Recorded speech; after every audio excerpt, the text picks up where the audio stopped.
Look at how much money you're not throwing away by paying off high-interest debt first. You know what builds confidence? Keeping more of your money. You know what doesn't? Paying an extra $1,000 in interest over 2 years because you wanted to feel like you accomplished something. These, to me, are the non-negotiables, the foundation. If you get these steps right, everything else becomes easier.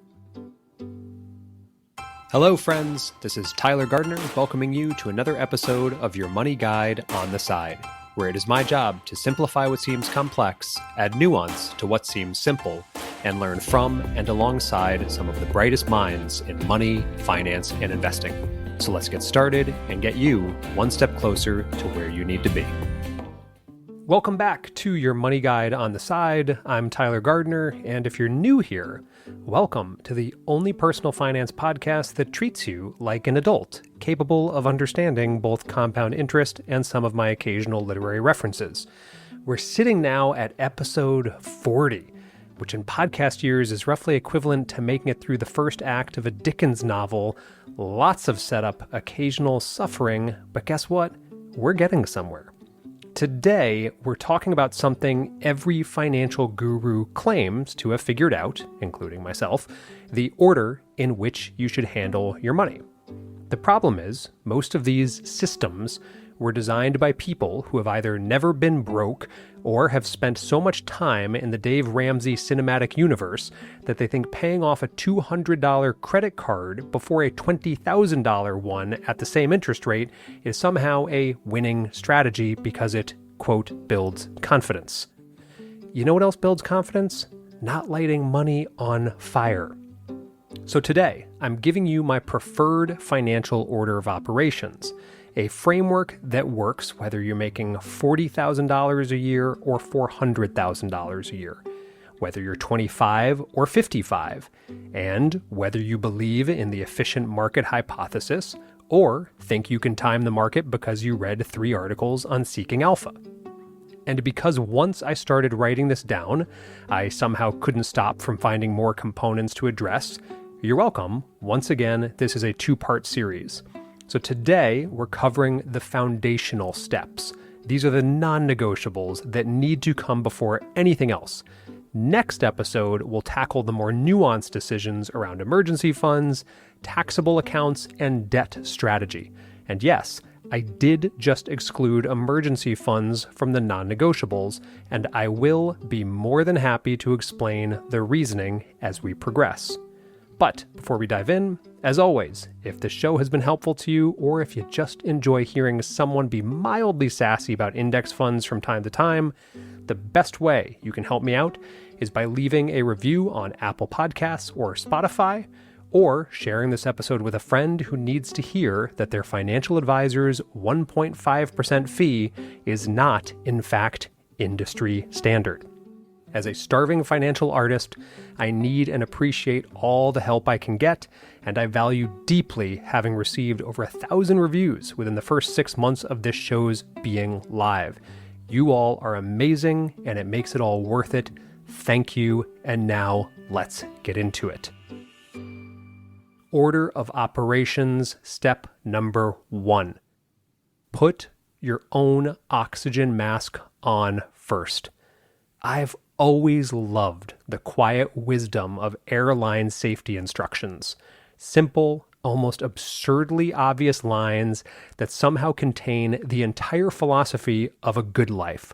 Put your own oxygen mask on first isn't just about altitude. It's about adulthood. We cannot help others if we're gasping ourselves. That's why I spend 2 hours each morning working out, physically and mentally, before I ever check an email, pick up a phone, or go out in public. The same is true in personal finance, especially in personal finance. So we'll start the same way airlines do, and I hope you're paying more attention than you are during Delta's safety video. Please choose to take care of yourself financially before you take care of your kids. I know. You love your children, or maybe you don't. That's not what this show is about. If that's what you're thinking through, turn off this podcast and go listen to Good Inside by Dr. Becky. But for those who are still here, Yes, your kids might be the light of your life. You'd do just about anything for them.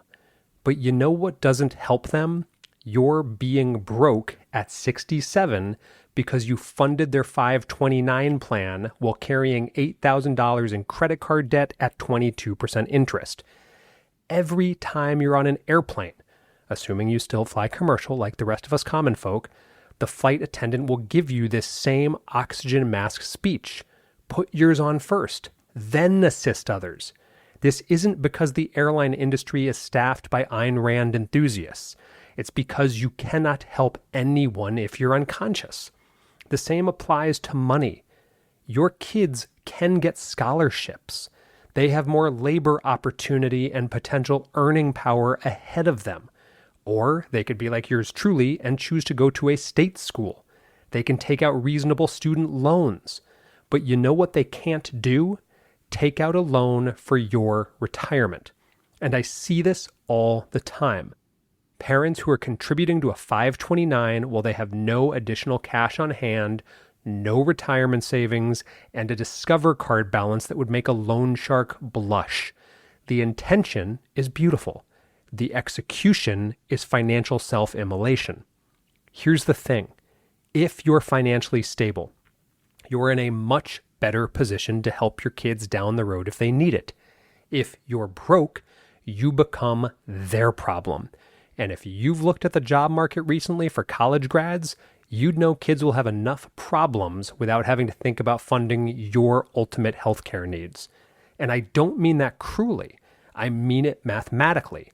An adult child supporting a struggling parent is both emotionally and financially devastating. So before we talk about anything else, before we optimize tax-advantaged accounts or debate whether to pay off the mortgage early, we need to establish this. Your financial stability comes first. Not because you're selfish, but because it's the most responsible thing you can do for the people who depend on you.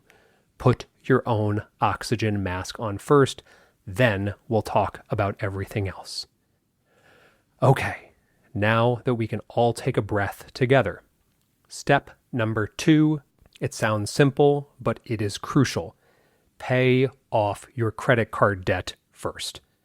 Your first step now is to do every single thing you can and throw every single penny you can at your credit card debt. I don't want you to manage it. I don't want you to strategically pay it down using some snowball method. I want you to obliterate it. And yet every time I say this, someone in the comments brings up the debt snowball method. You know the one.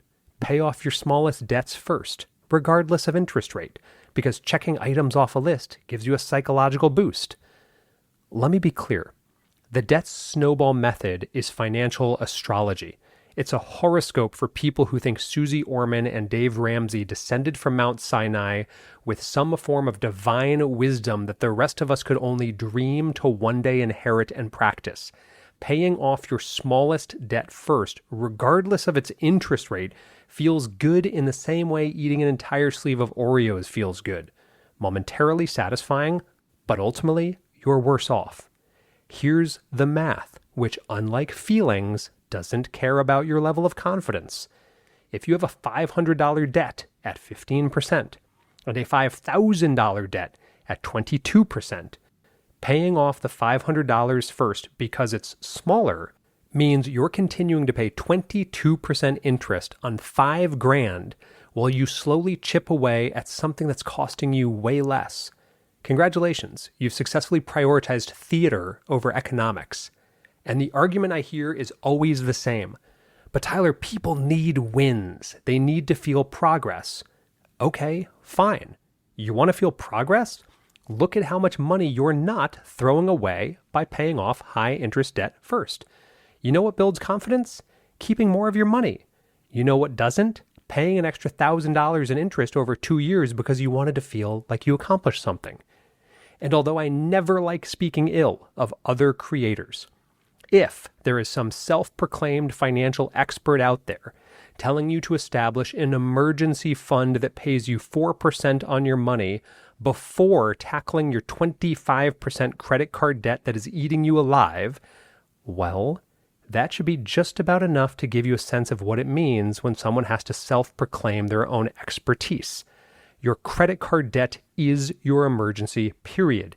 You cannot and will not outinvest 22% interest out the door. Thus, you're setting yourself up to be losing money each and every day going forward. So here's the move. Every extra dollar you have goes toward the high interest debt first. Not the smallest, not the one that feels the worst, the one that's costing you the most money. Pay it off, all of it, as fast as humanly possible. And that will make you feel far better in the long run. Then, and only then, do we move to step 3. All right, we need to pause here and talk about something deeply boring, but absolutely non-negotiable. Step number 3 is going to be insurance. I know, I'm sorry. Talking about life insurance is like discussing tire pressure. It is not fun, no one wants to do it, but if you ignore it, things can go very badly very quickly. Here's the deal, and it's the only litmus test you need for this. If other humans depend on your income, spouse, kids, aging parents, that one friend who always forgets their wallet, you need life insurance, specifically term life insurance, not whole life or universal life or whatever other commission-generating product your cousin who just got his insurance license in 20 minutes from getmybrokerslicense.com is trying to sell you at the family barbecue. Term life insurance is cheap, straightforward, and does exactly one thing, the one thing you need insurance to do. If you die, your people get money. That's it. No investment component, no cash value, no complicated chart showing projected returns that assume the market goes up 12% annually forever. Get enough to cover your debts and replace your income for a reasonable period, usually 10 to 20 times your annual salary, depending on your situation. So if you're 35, healthy, you might need $500,000 in coverage, and you're probably looking at $30 to $50 a month as a premium. That's less than most people spend on streaming services they don't watch. And while we're at it, disability insurance. This one's even less sexy, but statistically, you are far more likely to become disabled than to die during your working years. If you can't work, you can't earn. If you can't earn, everything else we're about to talk about becomes completely irrelevant. Many employers offer long-term disability insurance. Take it. If they don't, buy it. Aim for coverage that replaces 60 to 70% of your income. I know this isn't the thrilling part of personal finance, and it's probably not why you tuned into this episode, and nobody's making TikToks about term life insurance, but this is foundational stuff. You can't build wealth if one bad financial accident or an illness wipes out your family's financial future. And we'll jump right back into it after a quick thanks to those helping me keep this show free for everyone and helping me keep my thermostat above 58 degrees in Vermont winters. So without further ado, I give you a quick word from our first ever sponsor. And if you've been here for a while, you'll understand why this is such a big deal for me. My main goal, always and forever, is to help you feel confident, empowered, and simply awesome managing your own money. I've spent years creating free financial education because I genuinely believe everyone should have access to it. And every single day, I still get about 20 emails from people saying, "That's great, Tyler, but who would you trust if you weren't a former portfolio manager or someone who wanted to manage their own money?" And without a doubt, the answer is Facet.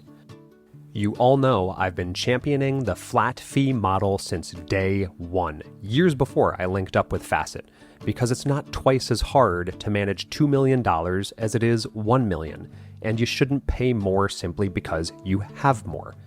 What I love about Facet is that you get access to a full team of CFP professionals who help you with your entire financial picture, not just your investment performance. They care about your life as much as your numbers. And to give you an idea of the kind of people they are, because that sort of thing matters to me, when we started working together, they didn't send me the usual swag box with a branded tote bag I'd never use. Instead, they sent 2 dog bowls for my bloodhounds.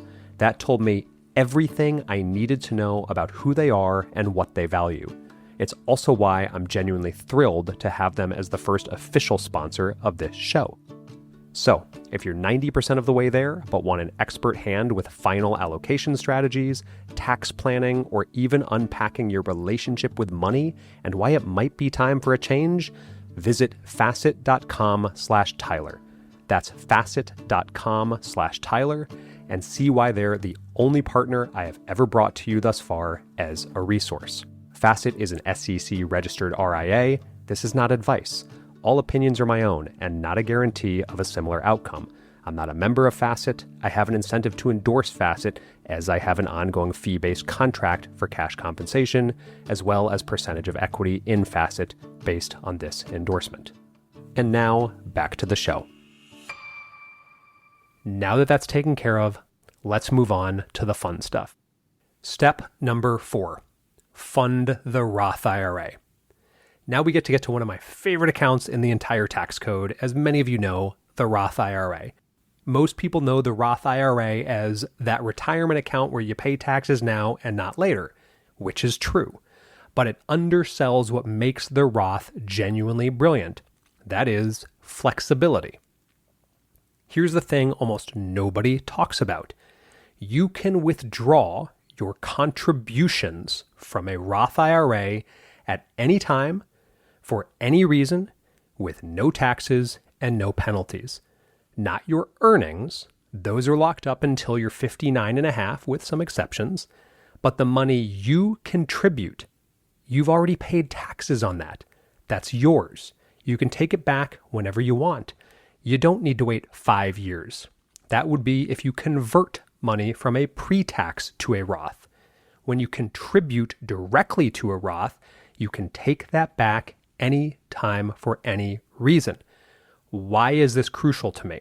Well, because this is why I've ranked the Roth where I have. This makes the Roth IRA a stealth emergency fund with way more upside potential than putting said emergency fund in a high-yield savings account. You know, those things that were invented about 4 years ago by fintech companies when people forgot that for a long time interest rates were just about zero, just saying. Now, to be clear, I am not saying you ever should take back your contributions. But in order of operations for financial optimization, I do believe deeply that you should fund a Roth before an emergency savings and treat the Roth as if it were an emergency savings for an emergency only. Let's say you're 28 years old. You've paid off your credit card debt, you've got your insurance sorted, and now you're trying to figure out your next move.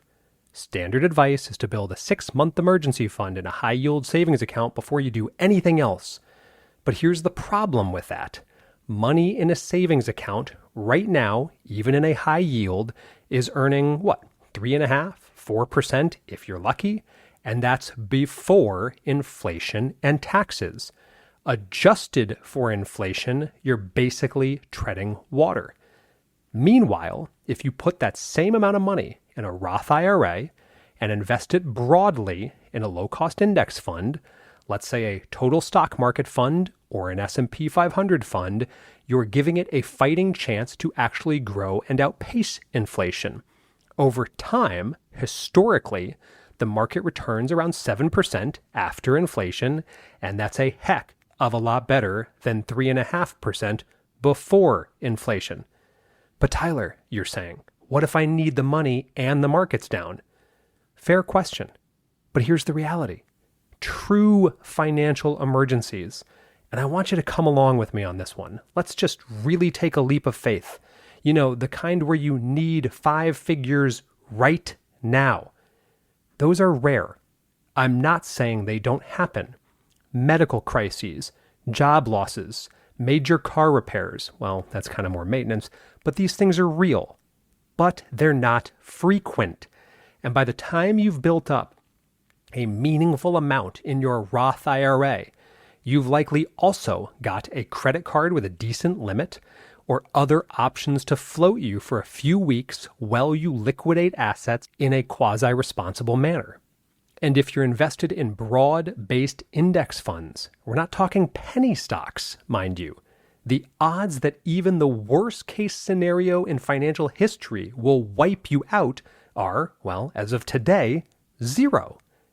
Is it ideal to sell your investments when the market's down 15%? Of course not.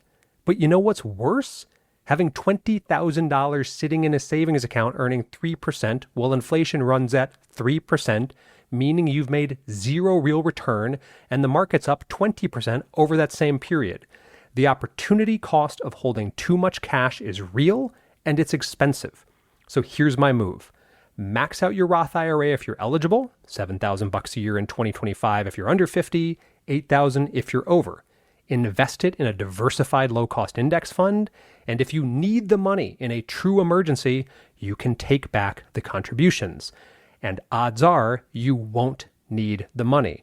And in 30 years, you'll have a tax-free pile of money that would make your 28-year-old self weep with gratitude. The Roth IRA is one of the best tools in personal finance, so use it. Step number 5. The only free lunch you're ever going to get on Wall Street. Next step is I would contribute to and fund my 401k, if I had access to one, specifically up to the employer match, if I had access to one. If your employer offers a match on your 401k contributions and you're not taking it, you're leaving money on the table. Not metaphorically, literally. It's as if your boss said, hey, for every dollar you put in this account, I'll give you 50 cents. And you said, no thanks, I'm good, heard it's a scam. The most common match is about 50% of your contributions up to 6% of your salary, which means if you contribute 6%, your employer would kick in another 3%. That's an immediate 50% return on your money. You cannot get that anywhere else. Not in the stock market, not in real estate, not in crypto, despite what all the bros will tell you when things are good, and definitely not in that buddy's can't miss startup idea. Even if you're not thrilled about your 401k investment options. And let's be honest, as we've addressed in past episodes, some employer plans are stuffed with high-fee garbage funds. The match alone makes it worth it. A bad fund with a 1% expense ratio, even though egregious, if it gets an immediate 50% boost from your employer, is still better than a great fund with no match. Plus, 401k contributions are pre-tax, which means they lower your taxable income today. If you're in the 22% tax bracket and you contribute $6,000 to your 401k, you're saving $1,320 in taxes that year. That's real money. Now, I know some people get stressed about tax diversification. What if tax rates go up in retirement? Well, let's start here. The primary people spreading that narrative are insurance agents who want you to not contribute to a 401k. So there's that. But also, just like the market's future, you don't know where taxes are going to go. I don't know where taxes are going to go. So we diversify when it comes to our tax account classifications, which is why you've already handled your Roth IRA in the previous step. Now, between your Roth and your 401k, you've got both sides covered. Tax-free withdrawals in retirement from the Roth and pre-tax contributions now from the 401k. So here's what I would do. Contribute enough to your 401k to get the full employer match. If that's 6% of your salary, contribute 6%. If it's 4%, contribute 4%. Don't leave free money on the table. After that, we'll talk about where to put additional savings, but the match comes first. Now, before we go maxing out that 401k, it's worth inserting a brief but crucial philosophical interlude. Come on, you knew it was coming. As many of you know, most financial gurus err on the side of promoting delayed gratification. Max out the retirement accounts or you're a bum. Well, then call me a bum because for years I drank that Kool-Aid and honestly find myself promoting the same mindset from time to time. But then I began to realize I've built up a financial mindset now that is becoming harder and harder to break. I just invest everything and feel broke today. If you're a long-term investor, you know exactly what I'm talking about. So my fix, as I've mentioned in past episodes, is I've started to simply fund a money market in a taxable brokerage account, and I'm not allowing myself to just max out every retirement account for the sake of maxing them out. It's not necessarily financially optimal, but it might in fact be optimal for Tyler's lifestyle in his 40s and 50s, as opposed to saving it all for his 70s and 80s. All right, end of philosophical digression. Before you go beyond the employer match, just stop and ask, do you believe you might want the money before 59 and a half? And guess what? It's okay to say yes. Back to the list. Step number 6, the triple tax unicorn. My next step would be, if I had access to one, I would fund and try to max out a health savings account. And this only applies if I were on a high deductible health plan. But congratulations, if I am, I've just unlocked one of the most powerful tools in the tax code. The HSA is the only account that's triple tax advantaged. Contributions are tax deductible or pre-tax if done via payroll. Growth is tax-free, and yes, you can and should invest the funds. And withdrawals for qualified medical expenses are also tax-free. Let me repeat that. You get a tax deduction going in. You pay no taxes on growth, and you pay no taxes coming out. That's called a financial unicorn, the holy grail, the financial equivalent of finding a $20 bill in your jacket pocket, except it's $20,000 and it's legally sanctioned by the IRS. For 2025, you can contribute $4,300 as an individual or $8,550 as a family. If you're 55 or older, tack on another $1,000 catch-up contribution. And here's the strategy most people miss. Don't use your HSA for current medical expenses if you can avoid it. You pay out of pocket, save your receipts, let the HSA grow, and then you can reimburse yourself decades later. There's no time limit. In the meantime, that money is invested and compounding tax-free. And remember, little other known fact, after age 65, you can withdraw from your HSA for any reason. You'll pay regular income tax on non-medical withdrawals, just like a traditional IRA, but there's no penalty. So in the worst case, it's the equivalent of a traditional IRA or another pre-tax account. In the best case, it's a tax-free medical fund for life. Not everyone has access to an HSA, and high-deductible health plans aren't right for everyone, especially if you have ongoing medical needs. But if you're relatively healthy and you've got access to one, this one is worth maxing out, as even though none of us like to hear it or talk about it, yep, we're going to get sick. And yeah, we're going to need money to help place our oxygen masks wherever they will need to be at some point in the future. Okay, that's part 1 of the financial order of operations. To recap what we've covered today. 1, we're going to start by putting our own oxygen mask on first, aka we're going to take care of ourselves before our kids. Number 2, we're going to obliterate high interest credit card debt and remember that math beats feelings. Number 3, we're going to get term life and disability insurance if people depend on our income. Number 4, we're going to max out our Roth IRA as it's a stealth emergency fund with far greater upside.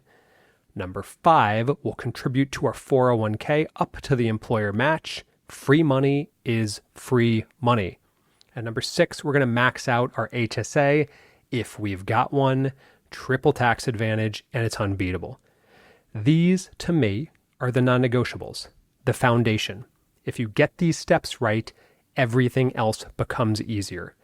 And back to the Roth IRA as an emergency fund, if you really hate that idea of too much risk, absolutely substitute whatever you'd like at that point to make sure you have enough liquidity and safety to help you sleep at night. Just understand there is always immense opportunity cost to saving money in a type of account that doesn't outpace inflation. Now, in the next episode, we're tackling more controversial stuff, and in my mind, some of the more nuanced and fun stuff. We'll go further as to why the conventional emergency fund advice is outdated and expensive. We'll think more about taxable brokerage accounts and why they're one of the greatest retirement accounts you can have. And we'll explore the right way to handle student loans and other debt. Spoiler alert, yes, it involves more math and fewer feelings. Finally, I'll even provide some bonus personal finance hacks that will help answer the eternal question that I hear all the time when I produce shows like this. Well, that order is great, But where the heck are we supposed to get the extra money to do all of this in the first place? Yes, I'm on it, and we'll explore one really solid option together. And if this episode was helpful, or if you simply now feel heard and seen as you too felt the debt snowball method was for ding-dongs, please consider leaving a review on Apple Podcasts or Spotify, or share this episode with a friend who still thinks a high-yield savings account will give them 5% in perpetuity. Thanks for listening, and I'm looking forward to completing this list with you all next week. Thanks for tuning in to your Money Guide on the Side. If you enjoyed today's episode, be sure to visit my website at tylergardner.com for even more helpful resources and insights. And if you are interested in receiving some quick and actionable guidance each week, don't forget to sign up for my weekly newsletter, where each Sunday I share 3 actionable financial ideas to help you take control of your money and investments. You can find the sign-up link on my website, tylergardner.com, or on any of my socials at socialcapofficial. Until next time, I'm Tyler Gardner, your money guide on the side, and I truly hope this episode got you one step closer to where you need to be.